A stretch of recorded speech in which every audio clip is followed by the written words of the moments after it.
American people deserve it, so it never happens again. Unfortunately, it does. I want to talk a little bit about the transmission that they got off.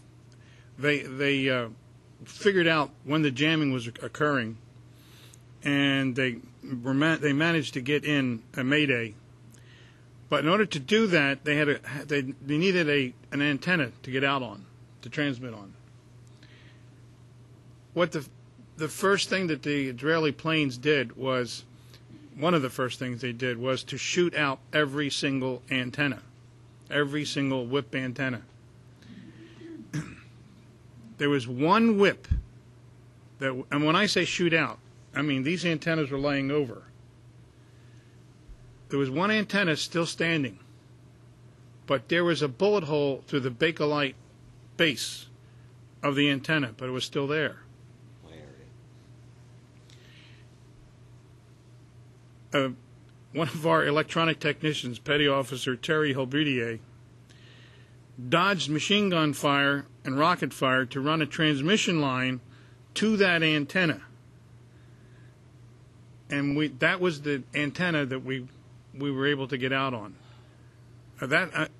When we talk about it's miraculous that we're here, that's the kind of thing that I'm referring to.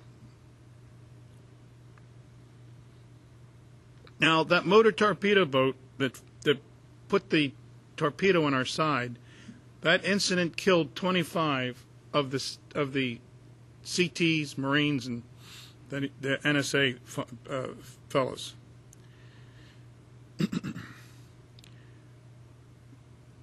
That area was flooding, as you could imagine.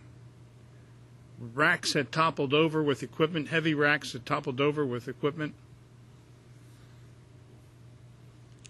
We had a Marine on board, one of the linguists that we picked up in Spain.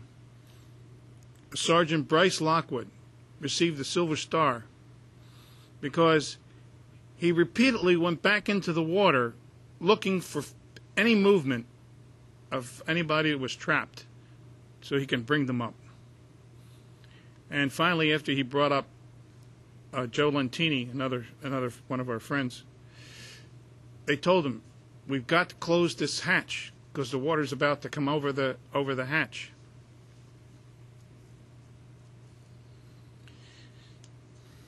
After a pause, our captain gave the orders to prepare to abandon ship.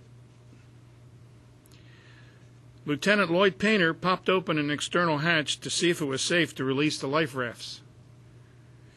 To his chagrin, he witnessed a motor torpedo boat machine gunning a life raft that floated astern.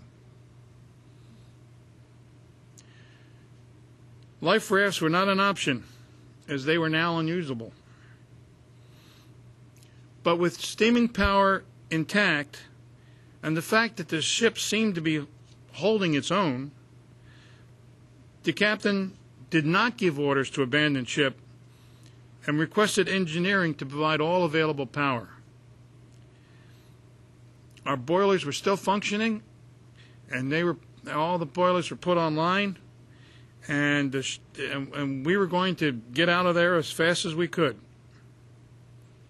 The ship was going to sink. He wanted to be in deeper water to prevent the Israelis from obtaining Liberty's secret equipment and documentation. Very important. Fortuitously, the Israelis intercepted an invalid message that U.S. help was on the way. Remember, we sent off a mayday to the 6th Fleet, and they did receive it. I'm going to get into what happened when they got it. But they did say that help was on the way. So the Israelis reluctantly terminated the attack. Ironically, we did not get help for 18 hours after the attack, when the Liberty was only 15 minutes away from the USS Saratoga and USS America fighter jets. If you're interested in the continuing cover-up of the attack on the USS Liberty, go to our website, thestruggle.org, for important links, including one of an article that I wrote for counterpunch.org, where I called for the arrest of former Secretary of Defense Robert McNamara for his betrayal of the sailors of the Liberty. That's our program for today. See you next week at this time. I'm Stanley Heller, and this is The Struggle.